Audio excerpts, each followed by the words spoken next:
എനിക്ക് ഇനി എത്ര കാലം ഈ ഫേസ്ബുക്ക് ഐ ഡി ഉണ്ടാവോ അല്ലെങ്കിൽ യൂട്യൂബ് ഐ ഡി ഉണ്ടാവോ എന്നൊന്നും എനിക്കറിയില്ല. അവരിഞ്ഞി അതിന്റെ വീഡിയോകളൊക്കെ ഡിലീറ്റ് ചെയ്യാനാണോ പറയാ, അല്ലെങ്കിൽ ഇതിന്റെ ചാനലൊക്കെ ഡിലീറ്റ് ചെയ്യാനാണോ പറയാ, എന്താ ചെയ്യാന്നറിയില്ല. ഇനി അറസ്റ്റ് ചെയ്യാണോ എന്നറിയില്ല. ഇനി തൂക്കിക്കൊല്ലാൻ വരെ ചാൻസ് ഉണ്ടെന്ന് ഞാൻ ഇപ്പൊ വിചാരിക്കണു. കാരണം അത്രയ്ക്കും മോശമായിട്ടുള്ള റെസ്പോൺസാണ് ഞാനിന്ന് കണ്ടത്. നമസ്കാരം. അങ്ങനെ എലിസബത്ത് മറുപടിയായിട്ട് വന്നിട്ടുണ്ട്. സത്യം പറഞ്ഞാൽ എലിസബത്തിന്റെ ഇന്നത്തെ വീഡിയോ കണ്ടപ്പോൾ എനിക്ക് ഒരുപാട് സങ്കടം തോന്നി കേട്ടോ. ആ ഒരു പെൺകുട്ടിയുടെ ഒരു നിസ്സഹായാവസ്ഥ എനിക്കത് മനസ്സിൽ നമുക്ക് റിലേറ്റ് ചെയ്യാൻ പറ്റും. സത്യം പറഞ്ഞാൽ ഒരുപാട് സങ്കടമായി. കാരണം ഈ ഇന്നത്തെ ബാല കേസ് കൊടുത്തതിന് ശേഷം നമ്മളെ മെയിൻ സ്ട്രീം മീഡിയകളെല്ലാം ബാലയെ താങ്ങിക്കൊണ്ട് ബാല പറയുന്നതൊക്കെ കേട്ടുകൊണ്ട് ഒരു വാക്ക് പോലും തിരിച്ച് പറയാതെ അവരെ കൂടെ നിൽക്കുമ്പോൾ ഉറപ്പായിട്ടും എലിസബത്ത് എന്ന് പറഞ്ഞ ആ പെൺകുട്ടിക്ക് വളരെ സങ്കടം തോന്നിയിട്ടുണ്ടാവാം. അതുകൊണ്ട് തന്നെ ഇന്ന് വളരെ വികാരാധീനയാണ്. പിന്നീട് ഒരുപാട് കാര്യങ്ങൾ പറയുന്നുണ്ട്. ഞാൻ എന്തായാലും ചാവില്ല, എനിക്കറിയാം നിങ്ങൾ എന്നെ എന്ത് ചെയ്തു കൊണ്ട് തൂക്കിക്കൊന്നു, എന്നെ വേണമെങ്കിൽ നീ വിളിച്ചാൽ മതി, തൂക്കിക്കൊന്നു, എന്റെ വീട്ടിൽ കയറി ചവിട്ടി പൊട്ടിക്കാൻ നിങ്ങൾ നിൽക്കണ്ട, എന്റെ നമ്പറിൽ വിളിച്ചാൽ മതി, എവിടെ വേണോ ഞാൻ കൊണ്ടുവരാം, ഞാൻ അവിടെ എത്തും എന്ന് പറഞ്ഞുകൊണ്ട് വളരെ വികാരാധീതയായി പിന്നീട് എലിസബത്ത് പറയുന്നുണ്ട്. വളരെ സങ്കടത്തോടു കൂടിയാണ് ഞാൻ ആ ഒരു 10-30 മിനിറ്റിൽ കൂടുതൽ ഞാൻ ഇതിന്റെ ബാക്കിൽ കൊടുക്കുന്നത് കേട്ടുകൊണ്ടിരിക്കാൻ പറ്റത്തില്ല. അതിൽ പിന്നെ അവർ പറയുന്ന ഒരു കാര്യം എനിക്ക് ഇപ്പോഴും സ്ട്രൈക്ക് ചെയ്തത്, അതായത് ഞാൻ ഇത്രയും പറഞ്ഞിട്ട് നിങ്ങൾ എന്തുകൊണ്ട് കേസ് എടുക്കുന്നില്ല എന്നുള്ളതാണ്. അപ്പൊ ഞാൻ ചോദിച്ചത്, ഈ എലിസബത്ത് പറയുന്നതെന്ന് വെച്ചാൽ ഒരു പെൺകുട്ടിക്ക് പുറമേ വന്ന് അല്ലെങ്കിൽ കേസ് കൊടുക്കാനുള്ള ഒരു ധൈര്യമില്ലെങ്കിൽ താൻ അനുഭവിച്ച ഒരു സംഭവം, താൻ അനുഭവിച്ച ജീവിത സങ്കടങ്ങൾ അല്ലെങ്കിൽ ഞാൻ അനുഭവിച്ച ദുരിതങ്ങളെല്ലാം അങ്ങനെ വോയിസ് ആയിട്ട് അല്ലെങ്കിൽ മീഡിയയിൽ വന്നെങ്കിൽ പറയാൻ ഒരു ധൈര്യം എനിക്കുണ്ട്. പക്ഷെ അതെന്തുകൊണ്ട് നിങ്ങൾ കേസായിട്ട് എടുക്കുന്നില്ല എന്നുള്ളത്. അവിടെയാണ് എനിക്കൊരു ഈ പറയുന്ന വനിതാ കമ്മീഷൻ എന്ന് പറഞ്ഞ തേങ്ങ എന്തിനായിരിക്കുന്നത്. ഇപ്പൊ ഒരു പെൺകുട്ടിക്ക് ജീവിതത്തിൽ പിന്നീട് അനുഭവിച്ച പീഡനങ്ങൾ, ഈ പറയുന്ന റേപ്പ് വരെ ആ പെൺകുട്ടിക്ക് സംഭവിച്ചു, പലതരത്തിൽ ഉപദ്രവിച്ചു. അങ്ങനെ അതെല്ലാം ഒന്ന് തുറന്നു പറയണം. ഫ്രണ്ടിൽ വരാനുള്ള പേര് ചിലപ്പോൾ സഹായിക്കാൻ ആരും കാണില്ലടേ, ഈ പെൺകുട്ടി മാത്രം കാണുള്ളൂ, അവരുടെ കൂടെയുള്ള ആരും കാണത്തില്ല. പെൺകുട്ടികൾ ഞാൻ ഒറ്റയ്ക്ക് പോയി കഴിഞ്ഞാൽ ഇതിന്റെ ബേക്കിൽ ഇറങ്ങി നടക്കണം എന്നൊരു ചിന്ത കാണുമായിരിക്കും. ഇപ്പൊ എന്തോ പഠിച്ചുകൊണ്ടിരിക്കുകയാണ് അല്ലേ, അവിടെ നിന്ന് ഒറ്റയ്ക്ക് ഞാൻ ഇത് ഏതെങ്കിലും ഈ പറയുന്ന വനിതാ പിന്നീട് സംഘടന എന്ന് പറയുന്നത് അതിലൊക്കെ എന്താ ഇരിക്കുന്നത്? അവരൊക്കെ നിങ്ങൾക്ക് എന്തിനാ ഇരിക്കുന്നത്? മനസ്സിലാവണില്ല. നിങ്ങൾക്ക് എന്തിനാ ഇരിക്കുന്നത്? ഇതുപോലുള്ള ഒരു വനിതയുടെ ഇങ്ങനെയുള്ള പ്രശ്നങ്ങൾ പരിഹരിക്കാൻ വേണ്ടിയിട്ടില്ലേ ഒരു പെൺകുട്ടി എന്ത് ചെയ്യുന്നു? സോഷ്യൽ മീഡിയയുടെ ഫ്രണ്ടിൽ വരാൻ പേടി. അതായത് നേരിട്ട് വന്ന് കേസ് കൊടുക്കുന്ന ആരും പുറകെ കാണില്ല. ഇത് അപ്പുറം നിൽക്കുന്ന ആരാണ്?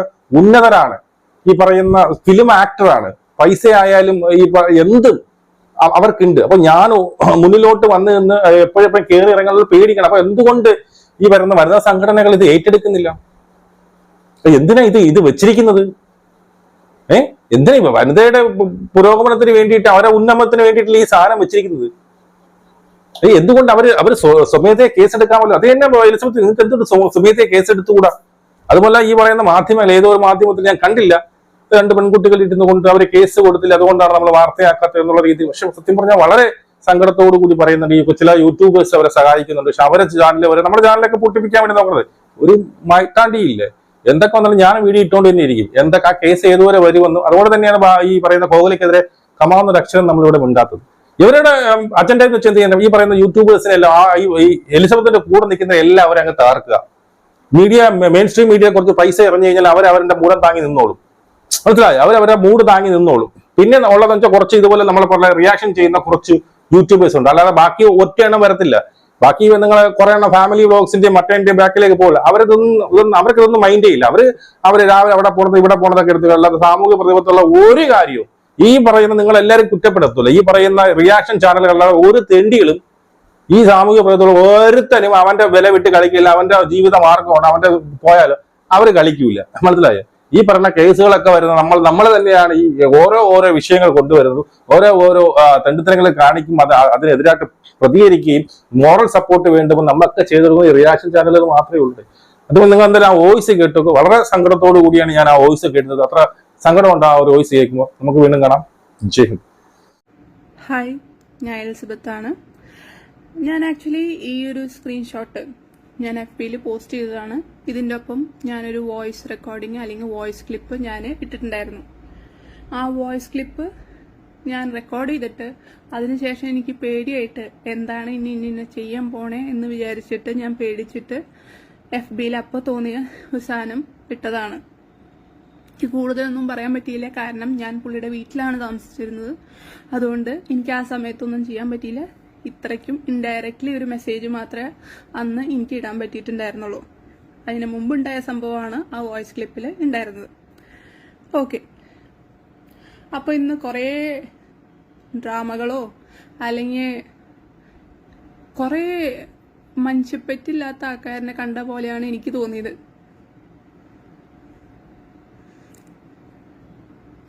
ഞാൻ ഇത്ര കാലമായിട്ട് ഇന്ന റേപ്പ് ചെയ്യണു, ഇത് ചെയ്യണു, അത് ചെയ്യണു, ഇത്രമാത്രം കള്ളത്തരങ്ങൾ നടക്കണമെന്നൊക്കെ പറഞ്ഞിട്ട് ഒരു ആള് കേസെടുത്തിട്ടില്ല. ഓക്കെ, എല്ലാവരുടെയും ഇത് ഞാൻ കേസ് കൊടുത്തിട്ടില്ല, അതുകൊണ്ട് കേസ് എടുത്തില്ല. ഇവർ കേസ് കൊടുത്തു, അതുകൊണ്ട് കേസ് എടുത്തു. അപ്പോൾ എല്ലാ ഈ റേപ്പ് വിക്ടിംസും ഈവൻ അവർക്ക് പുറത്ത് വരാനേ പേടിയാണ്. വീണ്ടും വീണ്ടും അവരെ ഭീഷണിപ്പെടുത്തുകയും ആൾക്കാരുടെ നാണക്കേടും ഇതൊക്കെ ചെയ്തിട്ട് അവരൊന്നും പുറത്ത് പറയില്ല. കണ്ടിന്യൂസ്ലി ഇതിന് ഇരയായിട്ട് പോണു.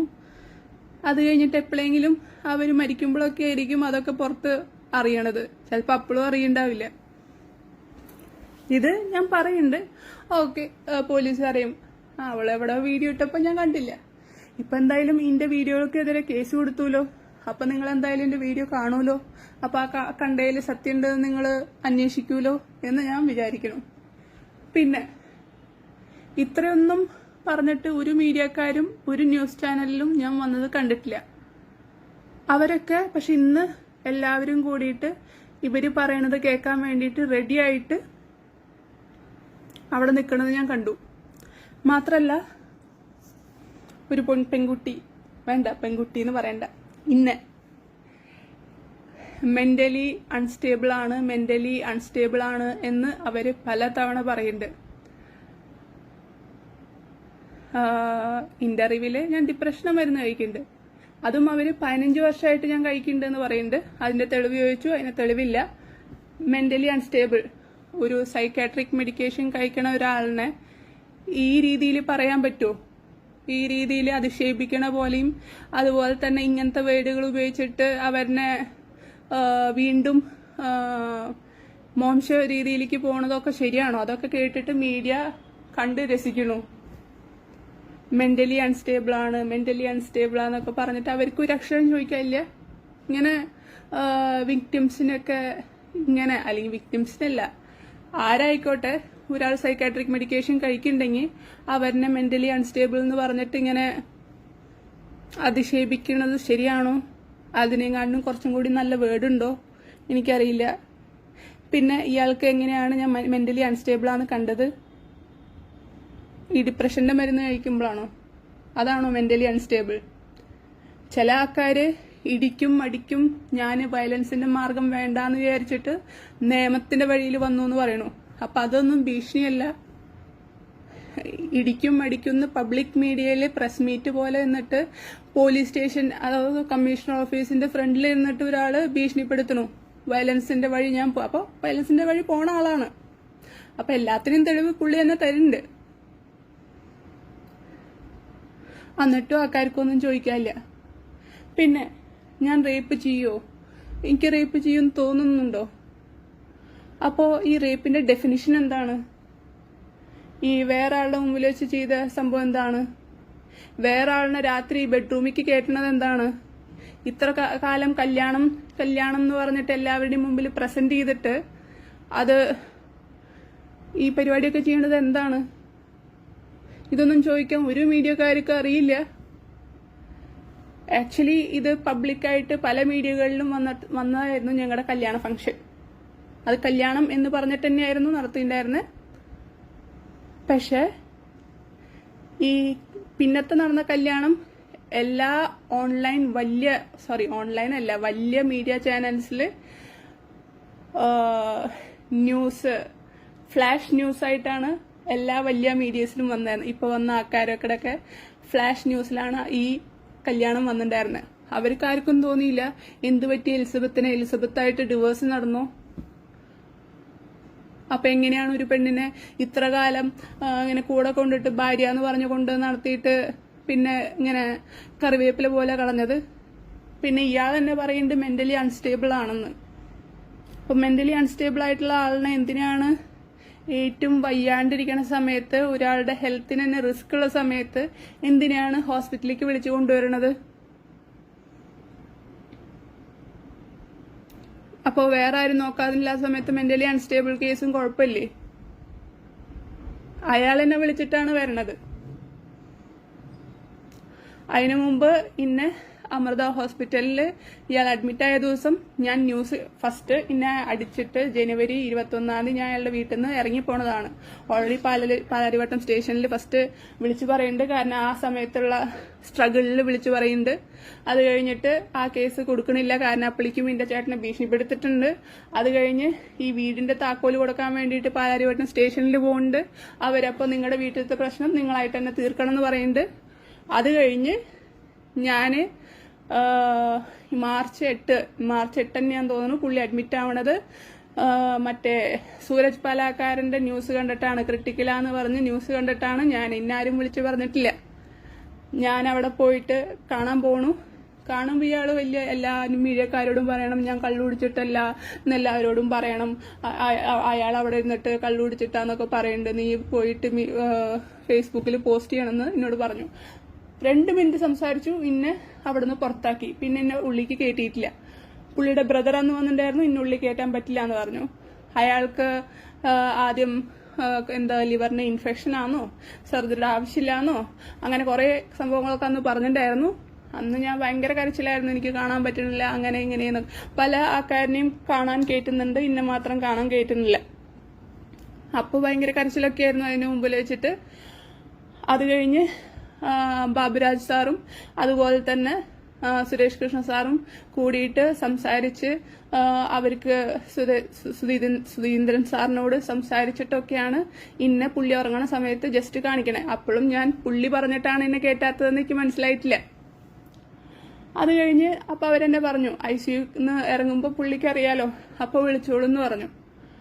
അപ്പോ ഞാൻ ഓരോ ദിവസവും അവിടെ നിൽക്കണ അസിസ്റ്റന്റ്മാരിനെയും എല്ലാവരെയും വിളിച്ച് അന്വേഷിക്കുന്നുണ്ട്, എന്ത് പറ്റി, വരേണ്ട കാര്യമുണ്ടോ എന്ന്.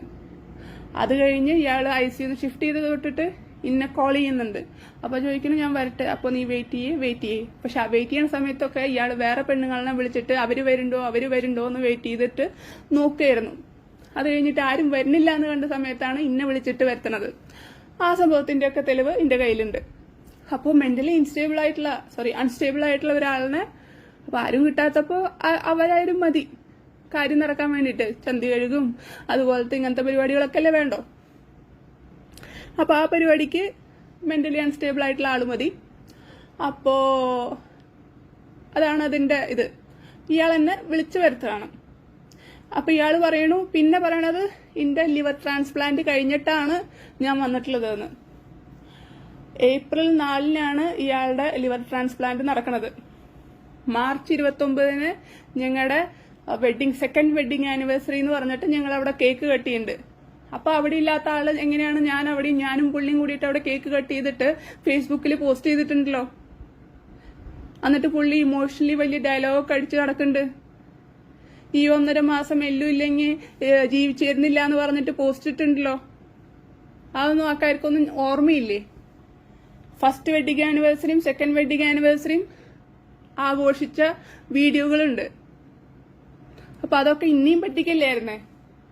അപ്പൊ ഇതൊന്നും ചീറ്റിംഗ് അല്ല, എനിക്കറിയാത്തോണ്ടാ. നിങ്ങളുടെ വായില് പിന്നെ പല കാര്യങ്ങൾ കൊണ്ടൊന്നും ചോദിക്കാൻ ഉണ്ടാവില്ലല്ലോ. പിന്നെ സീരിയസ്ലി ഞാൻ ഒരിക്കലും ഇത്രയ്ക്ക് വിചാരിച്ചിട്ടുണ്ടായിരുന്നില്ല. കുറച്ച് വിരലെണ്ണാവുന്ന യൂട്യൂബേഴ്സിന് ആത്മാർത്ഥതയുണ്ട്, ഇത്തിരി മനുഷ്യപ്പെട്ടുണ്ട്, അതുപോലെ തന്നെ നാട്ടുകാർക്ക് മനുഷ്യപ്പെട്ടുണ്ട് ഇതൊക്കെ കേട്ടിട്ട്.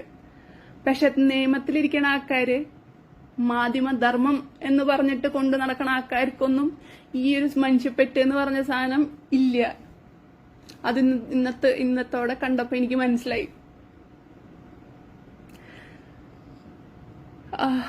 കേസ് ഒരു ചാനലില് 2 പെണ്ണുങ്ങൾ കൂടിയിട്ട് ചിരിക്കണ കണ്ടു. അവരാദ്യം കേസ് കൊടുത്തിട്ടില്ല, അതുകൊണ്ട് ഇതൊന്നും ചർച്ചയാവാണ്ടിരുന്നേന്ന്. ഓ, കേസ് കൊടുത്താൽ മാത്രമാണ് ചർച്ചയാവുള്ളൂ? ഇത്രയൊക്കെ വിളിച്ചു പറഞ്ഞിട്ട് അപ്പൊ നിങ്ങൾ കണ്ടിട്ടുണ്ട് അതൊക്കെ, എന്നിട്ട് ചിരിക്കണു? റേപ്പ് എന്ന് പറഞ്ഞ ഇത്ര ചിരിക്കാനുള്ള കാര്യമാണ്?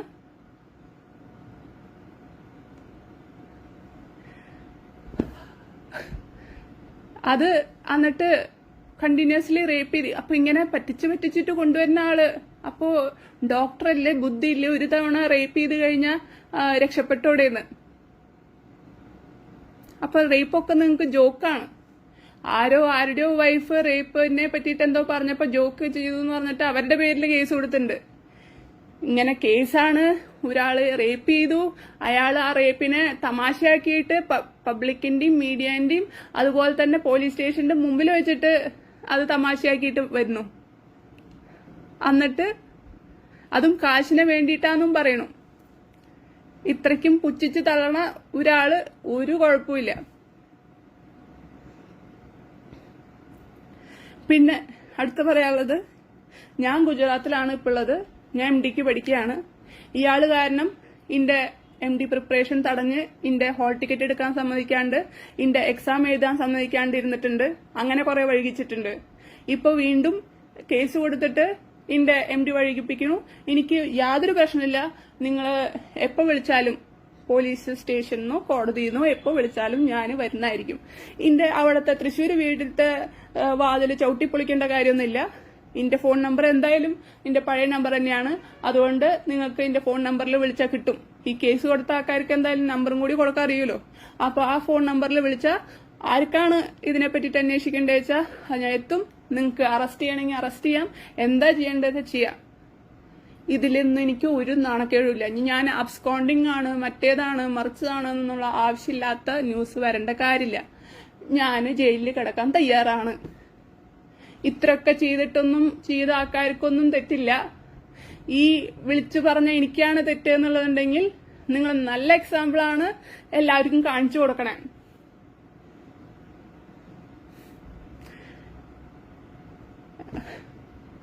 ഭയങ്കര നല്ല എക്സാമ്പിളാണ് കാണിച്ചു കൊടുക്കണേ. ഇനി ഒരിക്കലും എനിക്ക് തോന്നണില്ല ഒരു റേപ്പ് വിക്ടിം വന്നിട്ട് ഇങ്ങനെ വലിയ ആൾക്കാരെ പറ്റിയിട്ട് പറയുന്നു. കാരണം ഇത്ര പബ്ലിക്കായിട്ട് നാണം കെടുത്തിയിട്ട് പത്രക്കാരും അത് കേട്ടിട്ട് ഇരിക്കണു. ഒരു കേസ് എടുത്തിട്ടില്ല എന്നുള്ളത് പോട്ടെ, അതൊക്കെ തിരിച്ച് ഒരു അക്ഷരം തിരിച്ച് ചോദിക്കാൻ പറ്റാണ്ട് ഇരിക്കണമെന്നൊക്കെ പറയുമ്പോ എനിക്ക് എന്റെ ഉള്ള പ്രതീക്ഷയൊക്കെ പോയി. ഞാൻ ജയിലിൽ കിടക്കാൻ തയ്യാറാണ്. എനിക്ക് അതിലൊരു നാണക്കേടും തോന്നുന്നില്ല. ഇത്രയൊക്കെ പറഞ്ഞിട്ട് നിങ്ങൾക്ക് ഇന്ന ജയിലിലെടുക്കാനേ പറ്റിയിട്ടുള്ളെങ്കിൽ അത് ഇന്റെ നാണക്കേടല്ല, അത് വേറെ പല സിസ്റ്റത്തിന്റെ നാണക്കേടാന്ന് പറയാനേ എനിക്ക് പറ്റുള്ളൂ.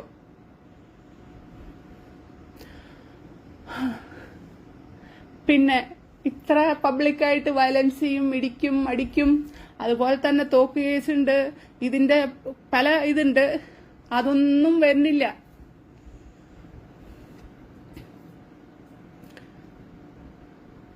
ഒരു പെണ്ണിനെ, അതും എന്റെ പഴയ ഡിവേഴ്സ് കേസൊക്കെ എടുത്തു വന്നിരിക്കണം. പുള്ളിക്ക് എന്റെ പഴയ മ്യൂച്വലി ഡിവേഴ്സ് ആയിട്ടുള്ള ആൾക്ക് എന്തെങ്കിലും കംപ്ലൈന്റ് ഉണ്ടെങ്കിൽ ഞാൻ പബ്ലിക്കായിട്ട് തന്നെ പറയും. ഇനി അങ്ങേക്ക് വീണ്ടും കേസ് കൊടുക്കണമെന്നുണ്ടെങ്കിൽ ഞാൻ വീണ്ടും അതിന് ഉത്തരം പറയാൻ ഞാൻ ബാധ്യസ്ഥയാണ്. ഞാൻ അത് പറഞ്ഞിരിക്കും.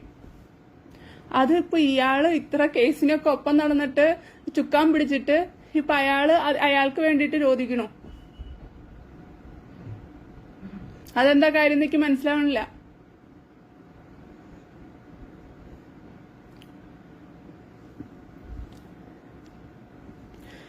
പിന്നെ ഞാനൊരു ഗസ്റ്റ് ഹൗസിന്റെ കാര്യം പറഞ്ഞിട്ടുണ്ടായിരുന്നു. എനിക്ക് ഇനി എത്ര കാലം ഈ ഫേസ്ബുക്ക് ID ഉണ്ടാവോ അല്ലെങ്കിൽ യൂട്യൂബ് ID ഉണ്ടാവോ എന്നൊന്നും എനിക്കറിയില്ല.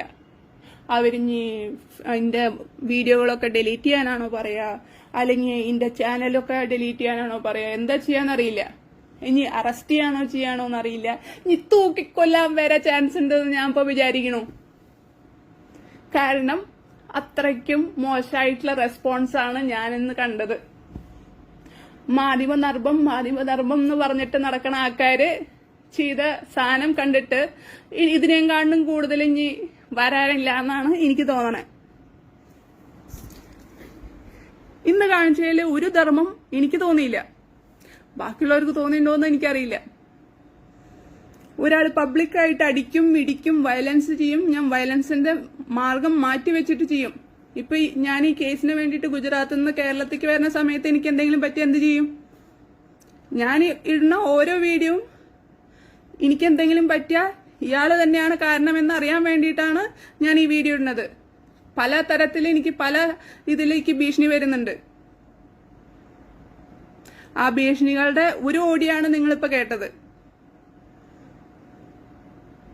എന്നിട്ട് അവരുടെ സപ്പോർട്ട് ചെയ്യണ ആൾക്കാരുടെയും ചാനലുകളെയും മറ്റേത് കളയും എന്നൊക്കെ പറഞ്ഞ് ഭീഷണിപ്പെടുത്താൻ വേറെ ആൾക്കാര്. അപ്പൊ നിങ്ങള് റേപ്പ് ചെയ്താലും എന്ത് ചെയ്താലും മിണ്ടാണ്ടിരുന്നിട്ട് സഹിച്ചോ? അതല്ല ഇതിനൊക്കെ ഉത്തരം. ജസ്റ്റിസ് നേടാൻ കുറച്ച് വൈകിയാലും അവർക്ക് സെർവ് ചെയ്യണമെന്നാണ് ഞാൻ കേട്ടിട്ടുള്ളത്. അതാണ് കോമൺ സെൻസ് ഉള്ള ആൾക്കാർക്കും മനസ്സിലാവേണ്ടത്. അപ്പൊ ഞാൻ കേസ് കൊടുക്കാൻ ഡിലേ ആയി എന്ന് പറഞ്ഞിട്ട് എനിക്ക് ജസ്റ്റിസ് സെർവ് ചെയ്യില്ല എന്നാണോ അതിന്റെ അർത്ഥം? എനിക്ക് മനസ്സിലാവണില്ല. അപ്പൊ നിങ്ങൾ എല്ലാ ആൾക്കാരോടും ഇങ്ങനെയാണോ, അതോ സെലക്റ്റീവായിട്ട് ഓപ്പോസിറ്റ് നിൽക്കുന്ന ആൾക്കാരനെ ഡിപ്പെൻഡ് ചെയ്തിട്ടാണോ? പല ന്യൂസുകളിലും ഞാൻ പറയണു, ന്യൂസ് ചാനലുകളെ അന്വേഷിച്ച് പല ക്രൈമുകളും കണ്ടെത്തി എന്നൊക്കെ പറഞ്ഞിട്ടുള്ള ന്യൂസ് ഞാൻ കണ്ടിട്ടുണ്ട്.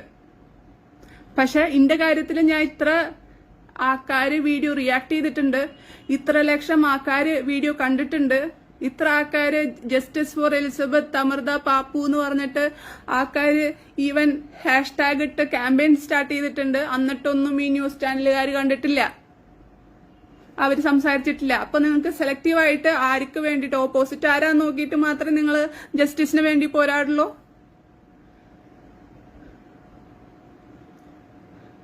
ഭയങ്കരം തന്നെ. എന്നിട്ട് പിന്നെ മാധ്യമധർമ്മം എന്ന് പറയണോ? അടിപൊളി. ഇതിനൊന്നേ എനിക്ക് ഞാൻ ഇപ്പോ ഈ വീഡിയോ ചെയ്യണ കണ്ടിട്ട് നിങ്ങക്ക് എന്താ തോന്നണേ? മെന്റലി അൺസ്റ്റേബിൾ ആയിട്ടുള്ള ആള് വീഡിയോ ചെയ്യണതായിരിക്കില്ല, അതുകൊണ്ടായിരിക്കും നിങ്ങൾ ശ്രദ്ധിക്കാതിരിക്കണത്. ഇനി ഈവൻ ഓക്കെ മെന്റലി അൺസ്റ്റേബിൾ ആണെന്ന് വിചാരിക്കണു, അപ്പൊ അയാൾ ഓൾറെഡി ഇതിന്റെ ഡിവേഴ്സിൽ ഞാൻ മെന്റലി അൺസ്റ്റേബിൾ ആണെന്ന് കണ്ടെത്തിയിട്ടുണ്ടെന്നാണ് അയാൾ പറയണത്. അതുകൊണ്ടാണ് ഫസ്റ്റ് എന്റെ ഭർത്താവ് ഓടിപ്പോയതെന്ന് പുള്ളി പറയുന്നുണ്ട് മെൻഷനില്. ആ ന്യൂസ് റെക്കോർഡിങ് അതൊക്കെ ഞാൻ സേവ് ചെയ്ത് വെച്ചിട്ടുണ്ട്. അപ്പൊ അതിലങ്ങനെ പറയുന്നുണ്ട്.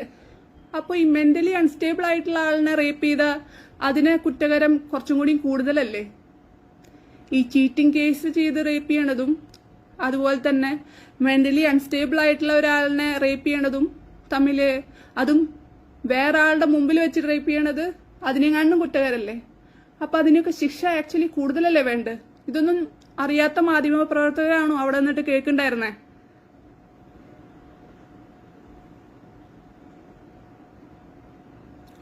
അല്ല, എനിക്ക് അറിയാത്ത ചോദിക്കണം, നിങ്ങൾ പിന്നെ എന്ത് പഠിച്ചിട്ടാണ് ഇതിനൊക്കെ പോണത്?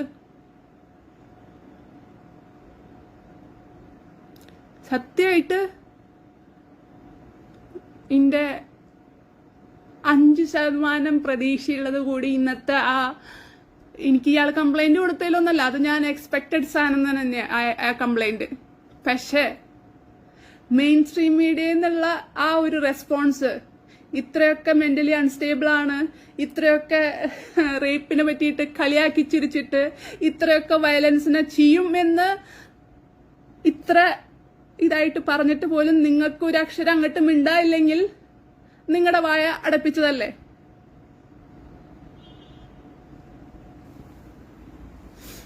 ഇനി എനിക്ക് എന്തുണ്ടായാലും കുഴപ്പമില്ല, എന്റെ കാര്യത്തിൽ എനിക്ക് തീരുമാനമായി. Oh my god. പക്ഷെ എന്നെ സപ്പോർട്ട് ചെയ്ത എല്ലാവർക്കും താങ്ക് യു. ഇനി എന്താ എനിക്ക് ഉണ്ടാവാൻ പോണേന്ന് എനിക്കറിയില്ല. ഇനി ഒരു വീഡിയോ എനിക്ക് ചെയ്യാൻ പറ്റുമോന്ന് എനിക്കറിയില്ല. അതുപോലെ തന്നെ എൻ്റെ ഫേസ്ബുക്ക് ചാനലോ അതുപോലെ തന്നെ യൂട്യൂബ് ചാനലോ ഒക്കെ ഉണ്ടാവുമോന്ന് എനിക്കറിയില്ല. ഞാൻ ജയിലിലാവുമോന്ന് അറിയില്ല. ഇനി ജയിലിൽ വെച്ചിട്ട് എനിക്ക് എന്തെങ്കിലും സംഭവിക്കുമോ എന്ന് എനിക്കറിയില്ല. കാരണം ഇന്നത്തെ ഈ ഒരു സാധനത്തിൽ നിന്ന് നിങ്ങൾക്കും അതൊക്കെ ക്ലിയർ ആയിട്ട് മനസ്സിലാവുന്നുണ്ട് എന്ന് ഞാൻ വിചാരിക്കുന്നു. അയാളുടെ വഴിക്ക് വന്നില്ലെങ്കിൽ അയാൾ വയലൻസിന്റെ വഴിക്ക് പോകും എന്ന ഭീഷണി എനിക്ക് മാത്രമാണ് മനസ്സിലായത്. ഞാനത് പല സമയത്തും കേട്ടിട്ടുണ്ട്. അതുപോലെ തന്നെ ചെകുത്താന്റെ അവിടേക്ക് ഗണ്ണായിട്ട് പോയത് ഞാൻ കണ്ടിട്ടുണ്ട്. അത് ഇതുവരെ ഒരു തെളിവില്ലാണ്ട് അവിടെ ആ കേസ് നടക്കുന്നുണ്ട്. മാത്രമല്ല വീണ്ടും അയാൾക്കെതിരെ കേസ് കൊടുത്തിട്ടുണ്ട്. ഞാൻ ഓൾറെഡി മുന്നേ പറഞ്ഞിട്ടുണ്ടായിരുന്നു, ഞാന് ഒരാണിനെ കൈ കൊടുത്ത ഇയാളിനെ അടിക്കുന്നു. ഇന്നത്തെ വീഡിയോയിലും അയാൾ മെൻഷൻ ചെയ്യുന്നുണ്ട് ഞാൻ ചെകുത്താനെ കൈ കൊടുത്തു എന്ന്. അയാള് റേപ്പ് വിക്ടിമിനെ കണ്ട് സമാധാനിപ്പിക്കാൻ വന്നിട്ട് ആക്ച്വലി എനിക്ക് സന്തോഷമായി. ഒരാൾ പോലും എന്നെ അന്വേഷിക്കാൻ വന്നിട്ടില്ല.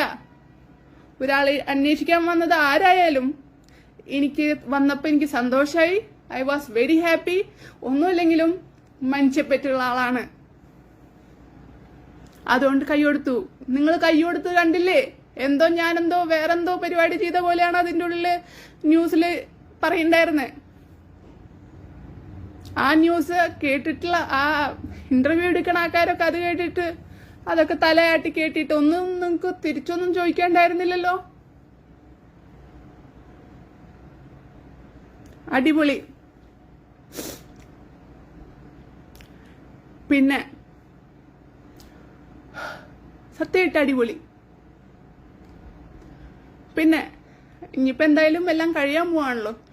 അപ്പോൾ എനിക്ക് കുറച്ച് ആൾക്കാരുടെ പേരൊക്കെ മെൻഷൻ ചെയ്യണമെന്നുണ്ടായിരുന്നു. പക്ഷെ അത് കേസിൽ മെൻഷൻ ചെയ്യാമെന്ന് വിചാരിക്കണം. അത് ഞാൻ ഇപ്പോൾ പറയുന്നില്ല. ഇനിയും അവസരങ്ങൾ കിട്ടും. ചത്തിട്ടില്ലെങ്കിൽ, കൊന്നിട്ടില്ലെങ്കിൽ. ചത്തിട്ടില്ലെങ്കിൽ എന്നല്ല, ഞാൻ ചാവില്ല. ഞാന് ഉണ്ടെങ്കിൽ ഇനിയുള്ള ഇതുപോലത്തെ റേപ്പ് വിക്ടിംസിനും അതുപോലെ തന്നെ ഇതുപോലെ ദുരിതം അനുഭവിക്കുന്ന ആൾക്കാർക്ക് ഒരു ഇൻസ്പിറേഷൻ ആവണം എന്ന് തന്നെയാണ് ഞാൻ ആഗ്രഹിക്കുന്നത്. അതുകൊണ്ട് തന്നെയാണ് വീഡിയോ ഇട്ടോണേ. ഇനിയും എനിക്ക് പറ്റിയ ഞാൻ വീഡിയോ ഇടും. ഈ ചാനലും ഈ വീഡിയോ ഒക്കെ നിങ്ങൾ ഡിലീറ്റ് ചെയ്യണമെന്ന് പറഞ്ഞാൽ അങ്ങനത്തെ ഇൻസ്പിറേഷൻ നിങ്ങൾ തടയണമെന്ന് തന്നെയാണ് അതിന്റെ മീനിങ്. അതുപോലെ തന്നെ ഇന്നെ സപ്പോർട്ട് ചെയ്യണ ആൾക്കാരോ അല്ലെങ്കിൽ നീതിക്ക് സപ്പോർട്ട് ചെയ്യണ ആൾക്കാരുടെ ചാനലുകളും നിങ്ങൾ പൂട്ടിക്കാൻ നോക്കുന്നുണ്ടെങ്കിൽ നിങ്ങൾ നീതി പുറത്തേക്ക് വരരുതെന്ന് ആഗ്രഹിക്കുന്ന ആൾക്കാരാണ്.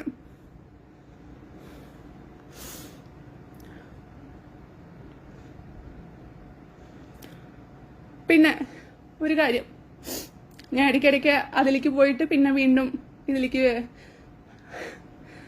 വഴിമാറി വരുന്നു. ഒരു ഗസ്റ്റ് ഹൗസ്. ഞാൻ ഈ ഗസ്റ്റ് ഹൗസിനെ പറ്റി കേൾക്കണത് ഇയാളുടെ കല്യാണം കഴിഞ്ഞ് വരുന്ന സമയത്താണ്. അപ്പോൾ ഇയാൾ പറയണത് കലൂർ ഒരു ഗസ്റ്റ് ഹൗസ് ഉണ്ട്. രാജേഷ് എന്ന് പറഞ്ഞ ആളാണ് അതിന്റെ നടത്തിപ്പുകാരൻ, ഇയാളുടെ മാനേജറാണ്. അപ്പോൾ ഈ സിനിമ കാര്യങ്ങൾക്ക് വേണ്ടിയിട്ടാണ് അത് നടത്തുന്നത്. ഇയാളുടെ പാർട്ട്ണർഷിപ്പിലാണ് ആ ഗസ്റ്റ് ഹൗസ് എന്നൊക്കെയാണ് എന്നോട് പറഞ്ഞോണേ. അപ്പോൾ പിന്നീട് ഞാൻ പിന്നെ ഇയാൾ അവിടെ നിന്ന് പോയിട്ട് വരുമ്പോൾ ഫുള്ളും കള്ളു കുടിച്ചിട്ട് ബോധമില്ലാണ്ടാണ് 2 മണിക്കും 3 മണിക്കും ഒക്കെ കയറി വരാറ്. അങ്ങനെയുള്ള സമയത്താണ് ഞാൻ ഈ ചന്ദന എന്ന് പറഞ്ഞിട്ടുള്ള ആളിനെ പറ്റിയിട്ട് കേൾക്കണത്. കള്ളു കുടിച്ച് ബോധമില്ലാത്ത സമയത്ത് നീ ഉണ്ടായിരുന്നെങ്കിൽ എനിക്ക് ഇതൊന്നും സംഭവിക്കില്ലായിരുന്നു എന്ന് പറഞ്ഞിട്ട് ബോധമില്ലാണ്ട് കള്ളുടിച്ചിട്ട്. അപ്പോൾ പിന്നെ ഞാൻ കാലത്ത് ബോധം വന്ന സമയത്ത് ചോദിച്ചപ്പോൾ എന്നോട് പറഞ്ഞിട്ടുണ്ടായിരുന്നത് അതൊരു വൃത്തിയിട്ട വേർഡ് പറഞ്ഞു, തമിഴിലെ ഒരു തെറി. ഇന്നെ പറ്റിച്ചിട്ട് പോയി. ഒരു അമേരിക്കക്കാരനെ കണ്ടപ്പോൾ ഇന്നെ ഇട്ടിട്ട് പോയി. എനിക്ക് പഠിപ്പില്ല എന്ന് പറഞ്ഞിട്ട് ഇട്ടിട്ട് പോയി. അവള് സൂയിസൈഡ് അറ്റംപ്റ്റ് ചെയ്തു. ഇന്റെ കാശ് തട്ടിക്കാൻ നോക്കി. ഞങ്ങള് പ്രേമിച്ചു, ഒളിച്ചോടി താമസിക്കാൻ നോക്കി. 2-3 ദിവസത്തിന്റെ ഉള്ളിൽ പിരിഞ്ഞു. അങ്ങനെയാണ് പറഞ്ഞത്.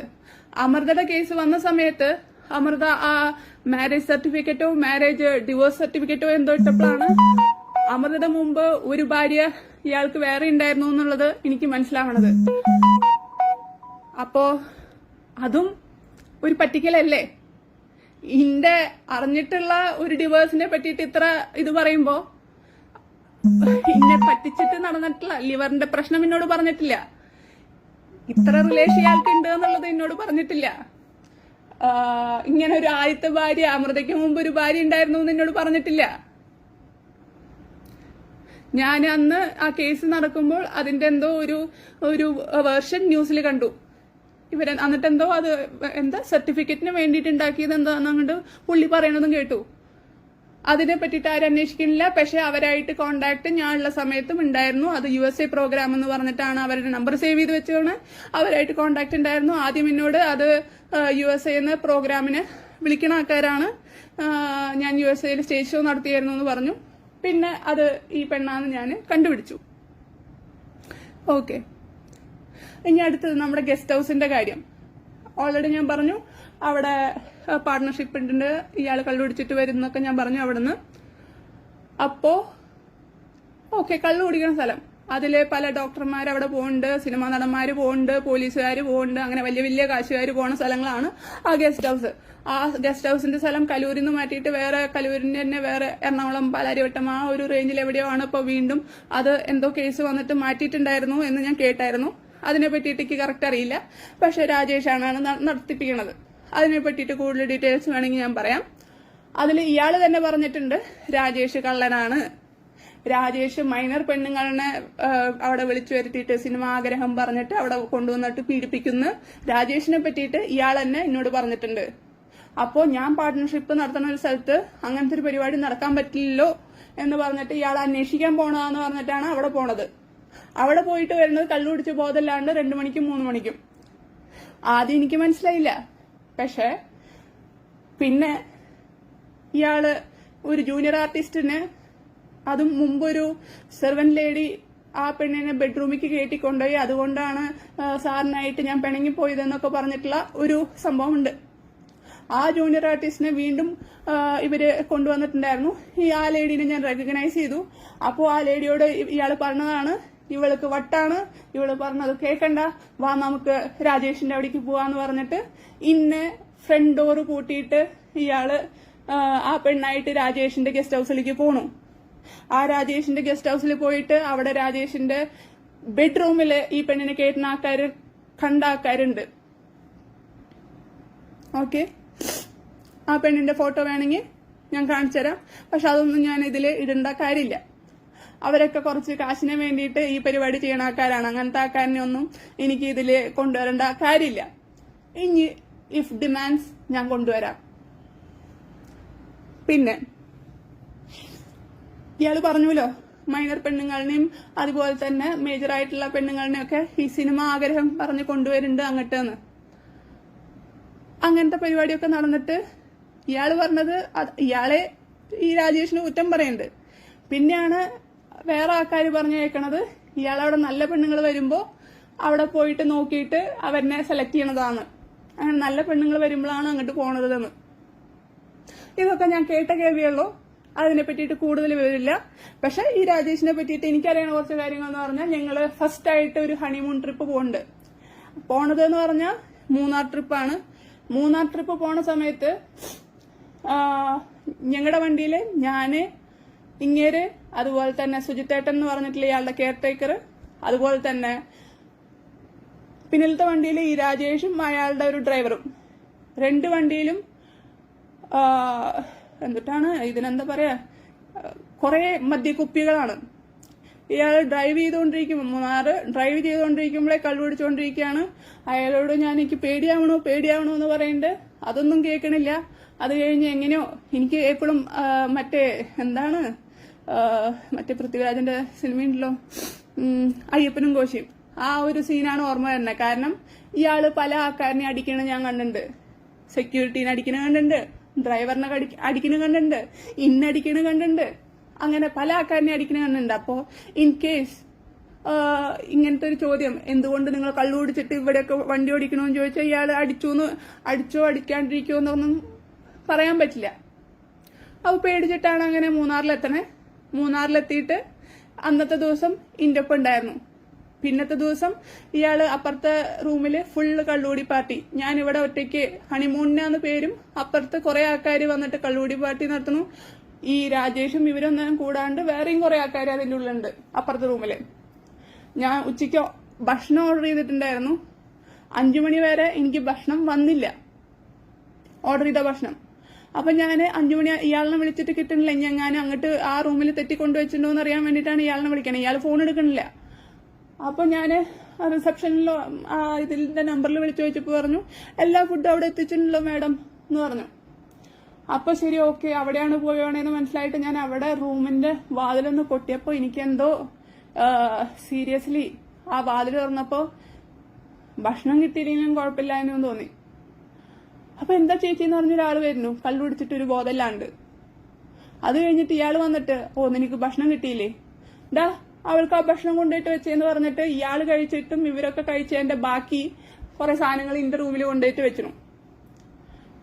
എന്നിട്ട് അത് കഴിക്കാത്തതിന് നീ ഭക്ഷണം വേസ്റ്റ് ആക്കണം, നിനക്കൊന്നും ഭക്ഷണത്തിന്റെ വില അറിയില്ല, നീ നിന്റെ വീട്ടില് ഭക്ഷണം ഓർഡർ ചെയ്തിട്ടുണ്ടെങ്കിൽ ഇതൊക്കെ എന്നിട്ടാണ് ഈ ഭക്ഷണമൊക്കെ നീ വേസ്റ്റ് ആക്കൂ, എന്താ അവര് കഴിച്ചാൽ നിനക്കെന്താ, അവര് കഴിച്ചത് ബാക്കി നിനക്ക് കഴിച്ച എന്താ കുഴപ്പമെന്നൊക്കെ പറഞ്ഞിട്ട് ഇന്നെ ഭയങ്കര മോശമായിട്ട് ചീത്ത വിളിക്കുകയും അങ്ങനത്തെ കാര്യങ്ങളൊക്കെ ഉണ്ടായിട്ടുണ്ട്.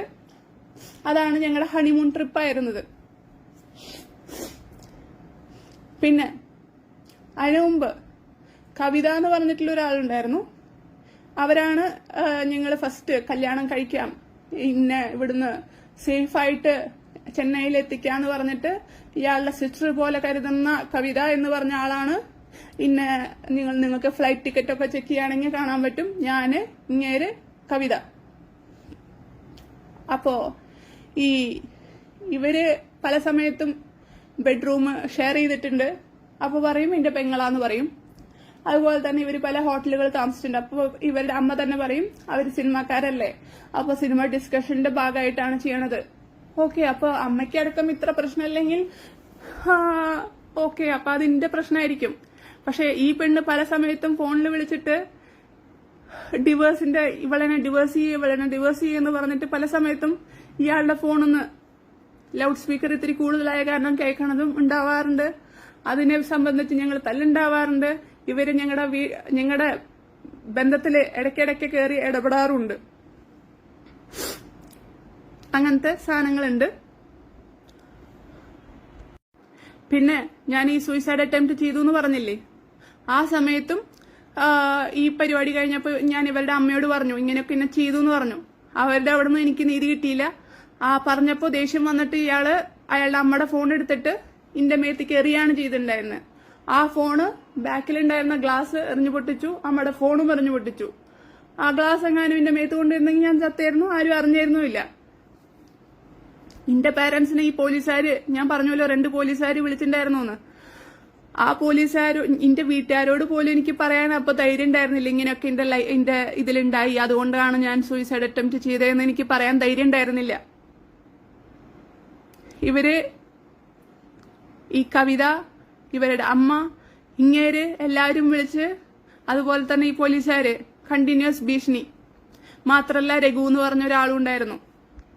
ആ രഘു എന്ന് പറഞ്ഞ ആള് ആക്ച്വലി അന്ന് ഇന്റെ ഒപ്പം ഇയാൾക്ക് എടുക്കില്ല എന്ന് പറഞ്ഞിട്ട് അമ്മേനെ എന്റെ ബെഡ്റൂമിൽ കിടത്തിയിട്ട് വാതിലടയ്ക്കാണ്ട് പോയിട്ടുണ്ടായിരുന്നു. അന്ന് ഓൾറെഡി ഈ കവിത അവിടെ ഹാളിൽ ഇരിക്കുന്നുണ്ട്, ചെന്നൈയിൽ വെച്ചിട്ടാണ് നടക്കണത്. അമ്മ ഇപ്പുറത്ത് കിടക്കുന്നുണ്ട്. ഈ രഘു ഞാൻ ബാത്റൂം പോയ സമയത്ത് എന്റെ ബാത്റൂമിലേക്ക് വരുന്നു. ഞാനപ്പോ ബഹളം ഉണ്ടാക്കി ഇയാളിന്റെ ബാത്റൂം കയറി എന്ന് പറഞ്ഞു. അപ്പൊ പറയണു ഇന്റെ രഘു അങ്ങനെയൊന്നും ചെയ്യില്ല, നിനക്ക് ഹാലൂസിനേഷൻ ആണ്.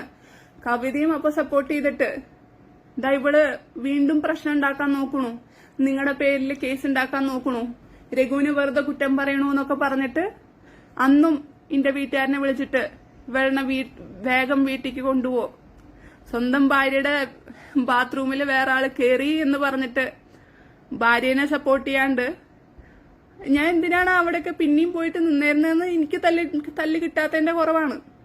പക്ഷെ അത് ട്രോമ ബോണ്ടിങ്ങും അതിന്റെ കാര്യങ്ങളൊക്കെ ഞാൻ പിന്നെയാണ് മനസ്സിലാക്കിയത്. എനിക്ക് ഇടയിൽ ഭയങ്കര ഒരു വിഷമം തോന്നിയിട്ടുണ്ടായിരുന്നു, ഇത്രയൊക്കെ ഇത് ചെയ്തിട്ടും എനിക്ക് ഇതിന്ന് വിട്ടിട്ട് പോരാൻ പറ്റുന്നില്ലല്ലോ എന്ന്. ഇപ്പൊ ഞാൻ അതൊക്കെ മനസ്സിലാക്കിയിട്ടുണ്ടായിരിക്കുന്നു. ഇനിയും ഇങ്ങനത്തെ കേസുകൾ പലരുടെയും ലൈഫിലുണ്ടാവും. അപ്പൊ ഞാൻ ജയിലിൽ പോയി കിടന്നാൽ എനിക്കൊരു കുഴപ്പമില്ല. എനിക്ക് ഓൾമോസ്റ്റ് ഫുള്ളിനെ നശിപ്പിച്ച പോലെയാണ് തോന്നിയത്. ഈ കേട്ടിട്ട് നിങ്ങൾക്ക് എന്തെങ്കിലും മനസ്സിലാവുകയാണെങ്കിൽ, നിങ്ങൾ കടന്നു പോകുന്ന സാഹചര്യം നിങ്ങൾക്ക് മനസ്സിലാവുകയാണെങ്കിൽ ധൈര്യം കൈവിടാതെ പോരാടൂ. എനിക്കിനി ഇത് പറയാനൊന്നും ചിലപ്പോ ഈ ചാനലും ഇതൊന്നും ഉണ്ടായിരുന്നു വരില്ല. പക്ഷെ എനിക്കൊന്നാ പറയാനുള്ളൂ, ഇതൊക്കെ കളയണമെന്ന് പറയുമ്പോൾ നിങ്ങൾ പല ആൾക്കാർക്കും ഇനി നിങ്ങൾ നീതി തരില്ല എന്ന് ഇൻഡയറക്ട്ലി പറയണതാണ് ആ സംഭവം എന്ന് ഞാൻ പറയും. ഒരാള് വന്നിട്ട് ഇങ്ങനെ ഒരു അന്വേഷിക്കുക പോലും ചെയ്യാണ്ട് ഇങ്ങനെയൊക്കെ ചെയ്യുന്നുണ്ടെങ്കിൽ നിങ്ങൾ ആൾക്കാർക്ക് നീതി നിഷേധിക്കുകയാണ്. അതുപോലെ തന്നെ ഈ മാധ്യമധർമ്മം എന്ന് 100 പ്രാവശ്യം പറയണ ആൾക്കാര്, പല കേസുകൾ സ്വന്തമായിട്ട് അന്വേഷിച്ചിട്ട് കണ്ടുപിടിച്ചു എന്ന് പറഞ്ഞ ആൾക്കാര്, ഇത്ര എപ്പിസോഡ് കണക്കായിട്ട് ഞാൻ എന്റെ ലൈഫിൽ സംഭവിച്ച കാര്യങ്ങൾ പറയണു. അതും അറിയപ്പെടുന്ന ആളിനെ പറ്റിയിട്ട് തന്നെയാണ് പറഞ്ഞത്. മുമ്പും അയാളുടെ പേരിൽ പല കേസുകളും വന്നിട്ടുണ്ട്. എന്നിട്ട് നിങ്ങൾ ചിരിച്ചിട്ട് പറഞ്ഞു 2 പെണ്ണുങ്ങൾ, ഞാൻ ഏതാ ചാനലിലെന്ന് പറയുന്നില്ല, അവര് കേസ് കൊടുത്തിട്ടില്ല, അതുകൊണ്ടാണ് നമ്മൾ ചർച്ചയാക്കാത്തത്. അത്ര അടിപൊളി, ഇങ്ങനെ തന്നെ വേണം, ഇങ്ങനെ തന്നെ പറയണം. ഇതാണ് മാധ്യമധർമ്മം എന്ന് മനസ്സിലാക്കി തന്നതിന് താങ്ക് യു. എനിക്ക് പുള്ളിയുടെ ഒപ്പം ജീവിച്ചപ്പോഴേക്ക് മനസ്സിലായി, സത്യം, ന്യായം, നീതി എന്ന് പറഞ്ഞിട്ടൊന്നും ഒരു കാര്യമില്ല. പവർ, ഇൻഫ്ലുവൻസ്, മണി ഇതൊക്കെ ഉണ്ടെങ്കിലാണ് നിങ്ങൾക്ക് എന്തെങ്കിലും ഗുണമുള്ളൂന്ന്. ഇപ്പൊ മാധ്യമധർമ്മത്തിൽ ഇത്തിരി പ്രതീക്ഷയുണ്ടായിരുന്നു. അതുപോലെ തന്നെ പല യൂട്യൂബർമാരും അവർക്ക് ത്രെറ്റനിങ് ഉണ്ടായിട്ട് പോലും എന്നെ സപ്പോർട്ട് ചെയ്യണ കണ്ടിട്ടും പല ആൾക്കാരുടെയും ജീവിതമാർഗമാണ് അതിൽ യൂട്യൂബ് ചാനല്. അത് അടക്കം എനിക്ക് വേണ്ടിയിട്ട് സാക്രിഫൈസ് ചെയ്യാൻ തയ്യാറായിട്ട് ചില ആൾക്കാർ വീഡിയോ ഇട്ടിട്ട് ചെയ്യുമ്പോൾ അവർക്കുള്ള മിനിമം ഒരു മനുഷ്യപ്പറ്റ് അല്ലെങ്കിൽ ധർമ്മം പോലും നിങ്ങൾക്കില്ലാന്ന് കാണിക്കുമ്പോൾ നിങ്ങൾക്ക് നാണല്ലേ?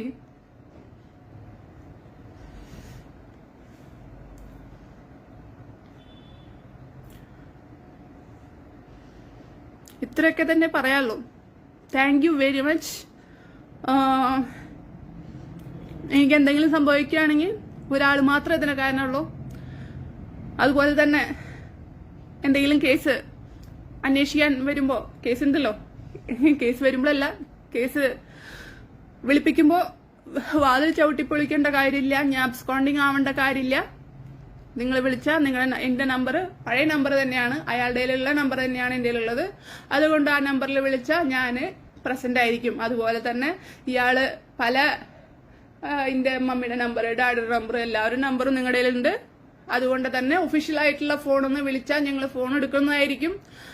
അല്ലെങ്കിൽ വാട്സാപ്പിൽ മെസ്സേജ് ഇടുക, അല്ലെങ്കിൽ ഇമെയിൽ അയക്കുക, അല്ലെങ്കിൽ എന്താച്ചാ. ഇപ്പൊ ഗുജറാത്തിലാണുള്ളത്, അതുകൊണ്ട് എന്റെ വീട് ചവിട്ടിപ്പൊളിച്ചിട്ട് നിങ്ങൾക്കൊന്നും കിട്ടാനില്ല. ഓക്കെ, ഞാനായിട്ട് തന്നെ വരും.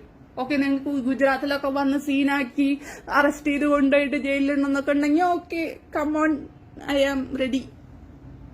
ഓക്കെ.